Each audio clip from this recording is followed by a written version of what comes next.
Hello? Tuan-tuan dan puan-puan, selamat datang and a very good afternoon to all of you. Welcome to the book launch Beyond Bicentennial Perspectives on Malays at the Malay Heritage Centre. I am Nur Hikmah, the MC for today's program. Today, we have the privilege of being accompanied by the live, soothing rhythms of the wonderful orchestra trio. For those unfamiliar with the group, we have Isma Hairi playing the violin, Al-Hafiz on the accordion, and Ridwan plays both the rebana and percussion. Please be seated as we wait for the arrival of our guest of honor.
guest, please rise to welcome our guest of honor, Minister Lawrence Wong, Minister for Education and Second Minister for Finance.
Kerana bulan, tidak bintang terbit pagi.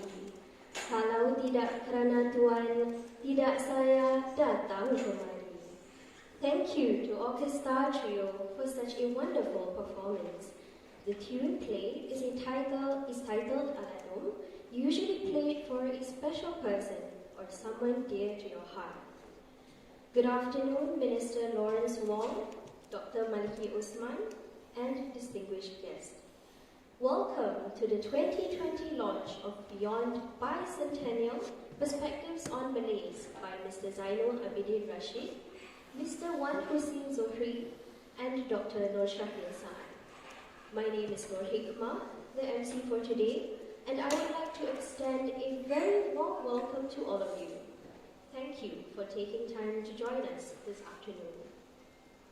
The book Beyond Bicentennial Perspectives on Malays took 3 years in the making. Let us now watch a short video clip to gather insights into the book's objectives.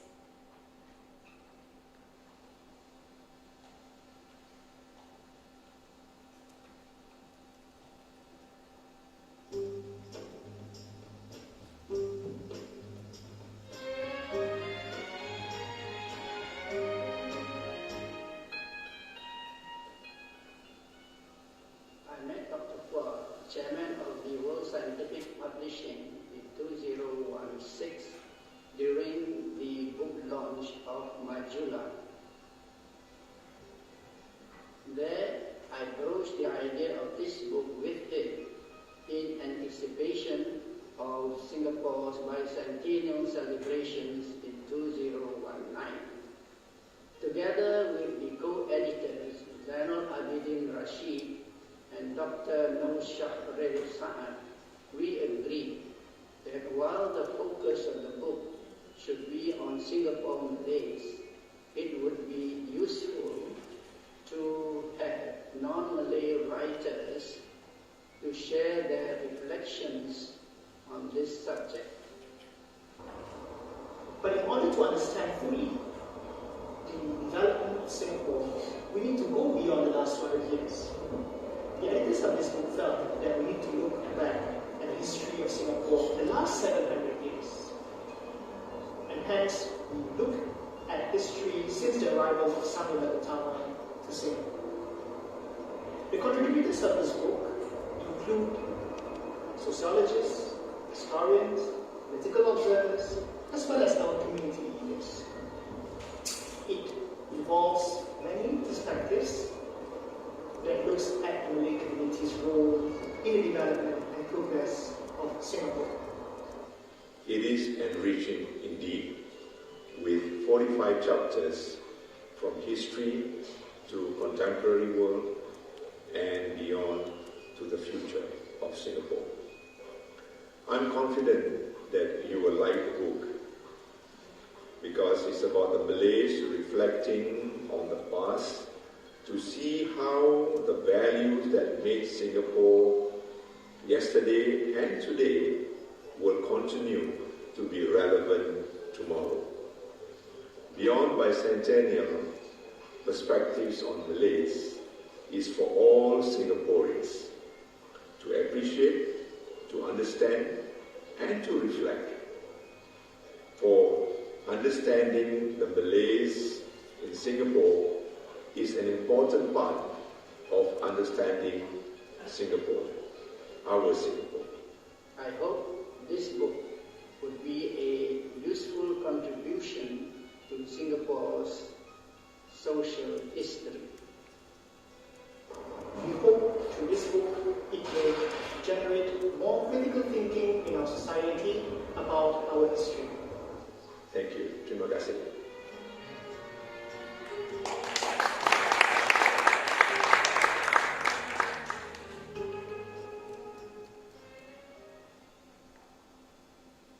And now, allow me to introduce one of the book editors, Mr. Zainul Abidin Rashid, to share more about the book. Mr. Zainul Abidin Rashid is a former Senior Minister of State for Foreign Affairs. He also served as editor of Berita Harian and the Sunday Times, and was the president of MUIS and CEO of Mendaki. Mr. Zainul, please.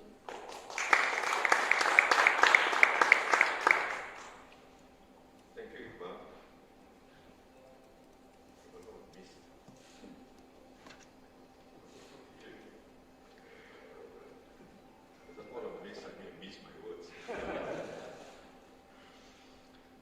Our honorable guest of honor, Mr. Lawrence Wong, Minister for Education and Second Minister for Finance, Dr. Maliki Osman, Minister in the PMO and Second Minister for Education and Foreign Affairs, my fellow co-editors, Haji Wan Hussein Haji Zohri and Dr. Nur Syaril Saad, distinguished guests, tuan-tuan dan puan-puan, selamat datang.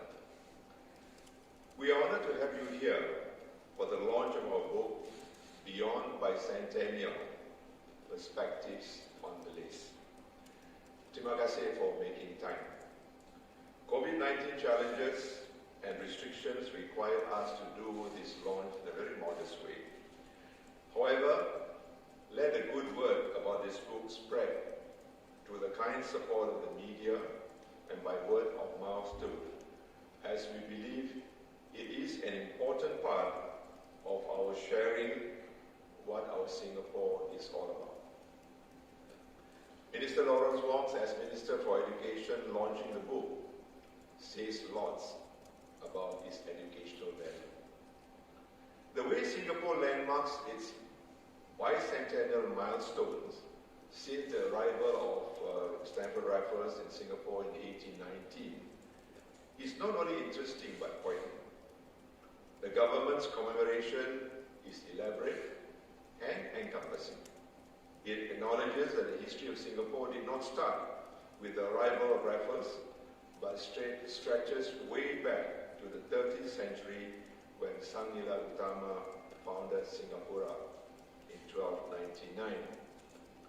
When the World Scientific Publishing accepted our proposal to record the contributions of the Malays in Singapore over these 2 centuries of Singapore's transformation, my fellow editors, our Pawan and Dr. Nur Syaril and my humble self were elated.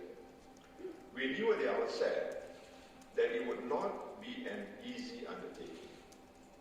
We knew we had to balance the approach between normal narrative and reflective elements. This is not a history book in its normal sense. More than that, its objective is to document multiple views on the Malays. Hence, we have invited contributors from various backgrounds and expertise, including academics, journalists, artists, archivists, lawyers, and politicians. Since the book captures perspective on Malays, rather than providing just a Malay perspective, the editors also invited non-Malays as contributors as well, some of whom are with us today. As we are dealing with issues that stretch 700 years, we decided to keep them to several broad themes, such as identity formation, identity consolidation, institution, personality, and reflection. Beyond Bicentennial Perspectives on Malays gives balanced perspectives including alternative viewpoints towards Raffles and the British colonial rule. Credit was given when due, in particular on the contributions made by the British and the immigrant communities following the coming of Raffles. Undoubtedly, credit goes to the Singapore government for recognizing the indigenous position of the Malays as in Article 152 of our Constitution. Debate nevertheless continued among some, including academicians, about this. Thus, the reason to include how some Malays feel about the bicentennial commemoration, taking it on towards a better understanding of our early history, the 200 years under the British administration, the struggle for independence, merger with Malaysia, and our independent Singapore.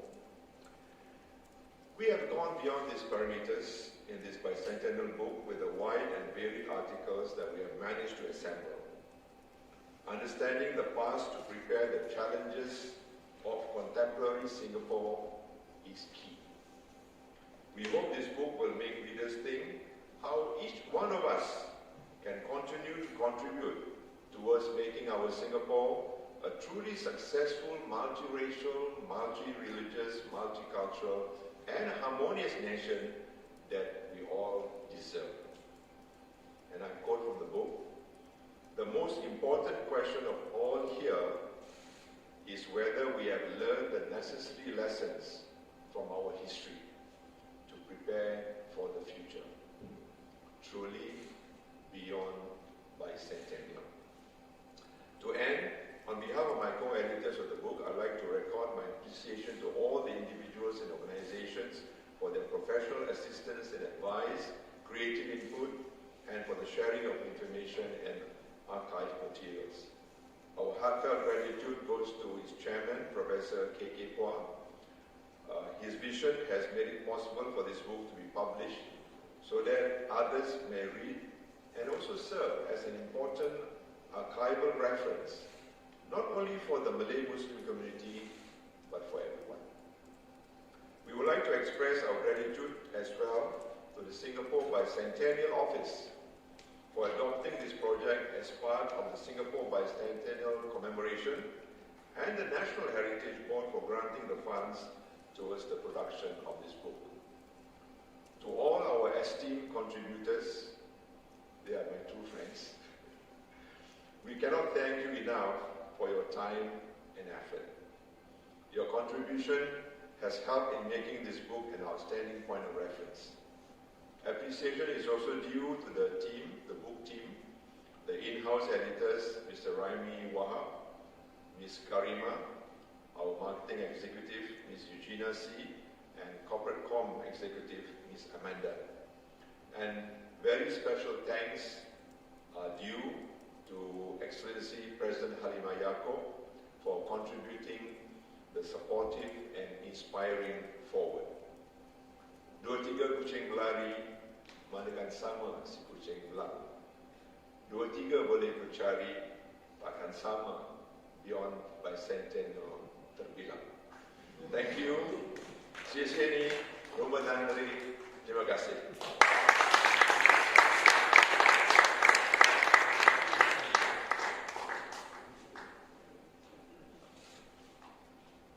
Thank you, Mr. Zainul, for such an inspiring start to our event.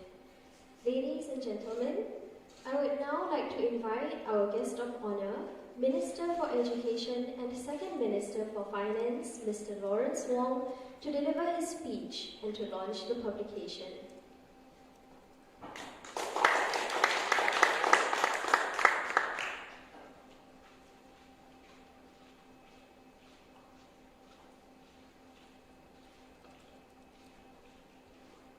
Mr. Zainal Abidin Rashid, Mr. Wan Hussein Zuri, Dr.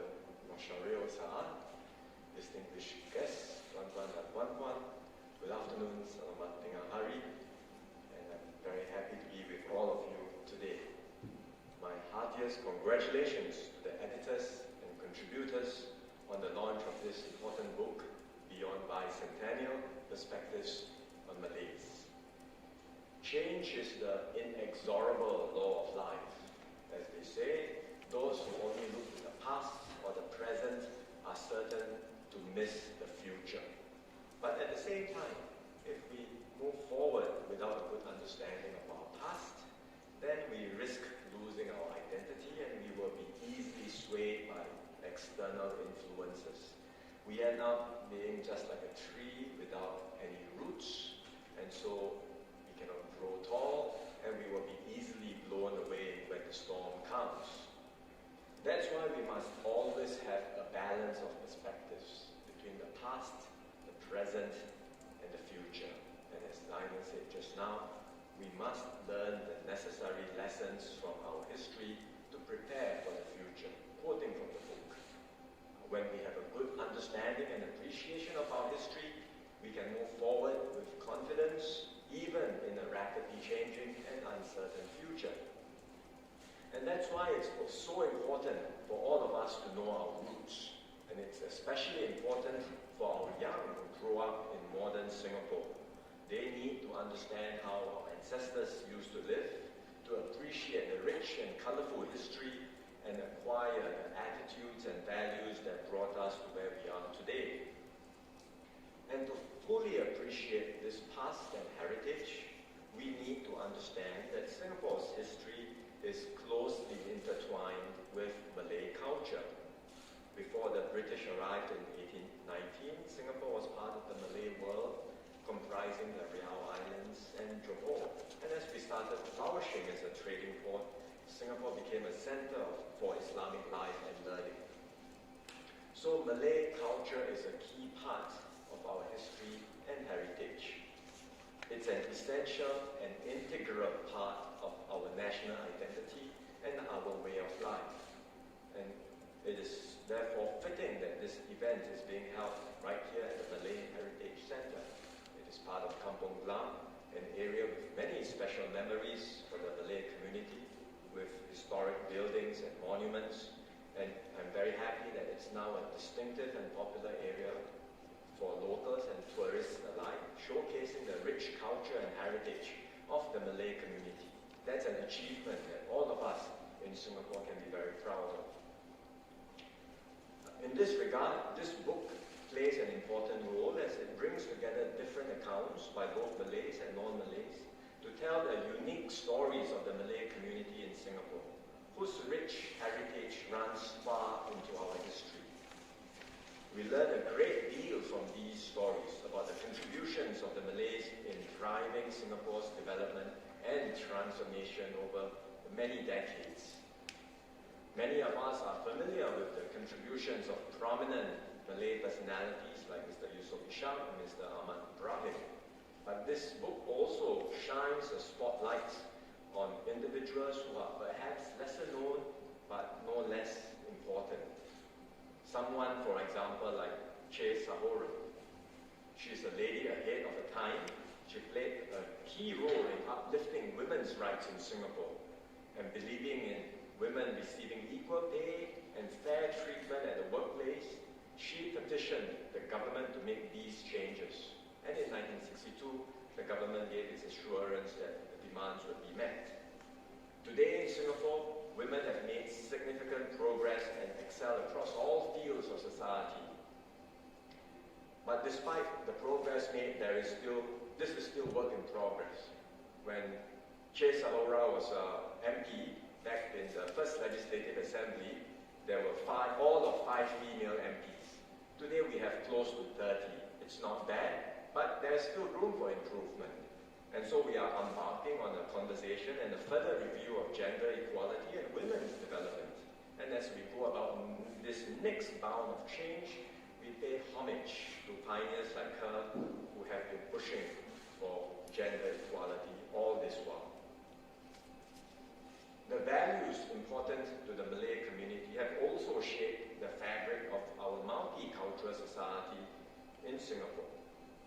For example, the gotong royong spirit has helped us to strengthen care and trust in our society. Families rely on this community spirit to weather through hardships, during the colonial period and through the Japanese occupation. This gotong royong spirit remains strong today in the Malay community and across all communities in Singapore. Within the Malay Muslim community, we have formed many MMOs over the years to support the less fortunate amongst you. And now you're moving forward with the MQ, Muiz Mendaki Mesra, to galvanize the community and to support our broader Singapore Together movement. And we see this spirit of mutual support during this COVID-19 crisis as well. I've been fully engaged on COVID-19 for almost a year now, and I've had a front row seat at seeing the best of Singaporeans at work. And there have been so many shining examples within our Malay Muslim community. We have supported very difficult decisions like the closing of mosques during the circuit breaker. I remember I had a dialogue with many community and religious leaders to explain why this was necessary, and I was very happy to see how many of them stepped forward to explain to their people why this was an important move, a necessary move. You supported the new rules for Friday prayers. You worked together to raise funds and to deliver food for the needy during the circuit breaker, which happened during Ramadan. So I want to thank everyone in the community, especially our community and religious leaders, for your very strong support and for standing and working together as one in order for us to fight this virus together. There are many other stories, both in the book and beyond the book, of how the Malay Muslim community has developed and grown over the years and helped to build today's Singapore. These stories are precious and they should be shared and built upon because they help to unpack the lessons drawn from the past and will help us to face the challenges of tomorrow. We must always remember that government alone cannot define the Singapore heritage. Our shared heritage, and that's what it means, it's a shared heritage, is a collection of our individual memories woven together into a national story. It's something that we must all contribute to as we tell our stories and pass down the convictions, sentiments, and values to our children and our grandchildren. So I hope these stories will inspire our younger generation to pause, reflect, and appreciate the contributions and sacrifices of all our communities in nation building.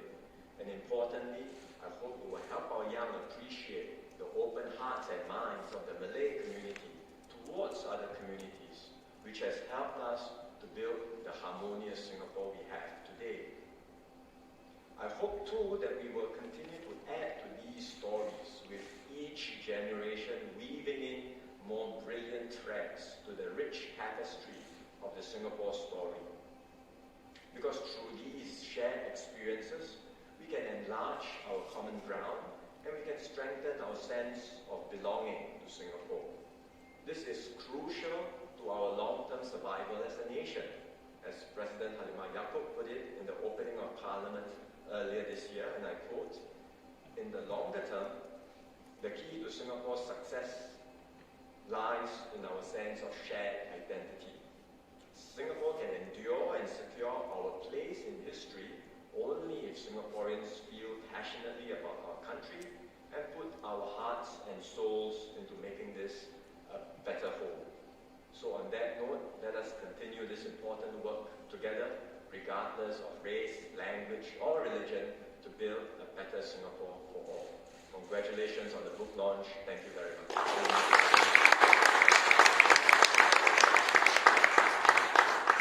Thank you, Minister, for your speech.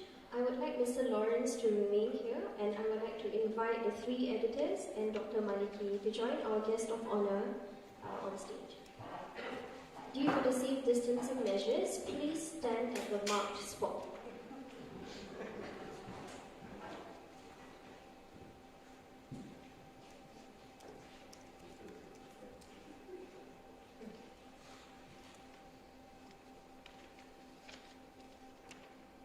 Thank you, Mr. Lawrence Wong. I would like everyone to remain where they are, and we will now take a group photo.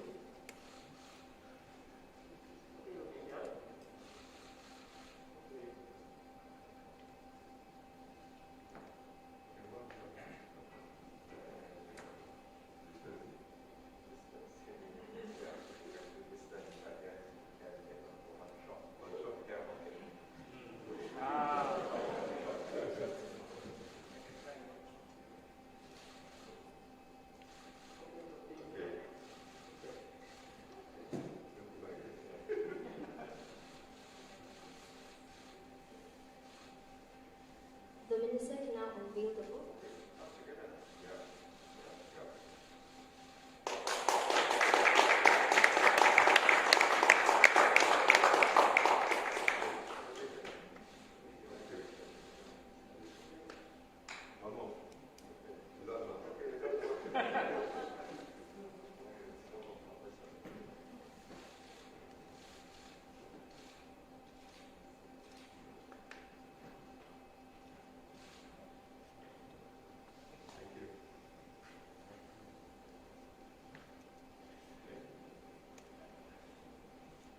Okay, thank you. You may now return to your seats.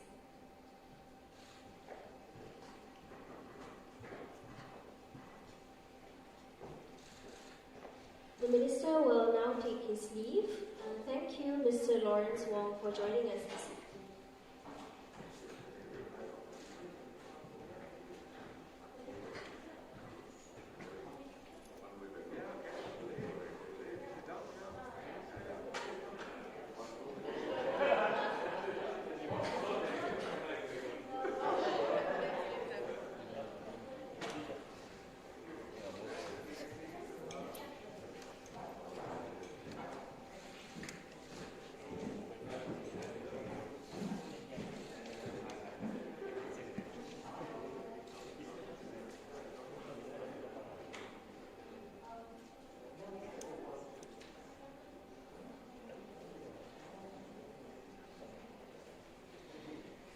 Songkit tenunan dara, tenunan pati Indragiri. Salah dan silap tutur bicara, mohon diampun seikhlas hati. Esteemed guests, we have now come to the end of our event. If you have not received the door gift, you can collect it at the registration counter outside. On behalf of the organizer, I would like to thank you for joining us this afternoon and have a wonderful weekend ahead. Terima kasih.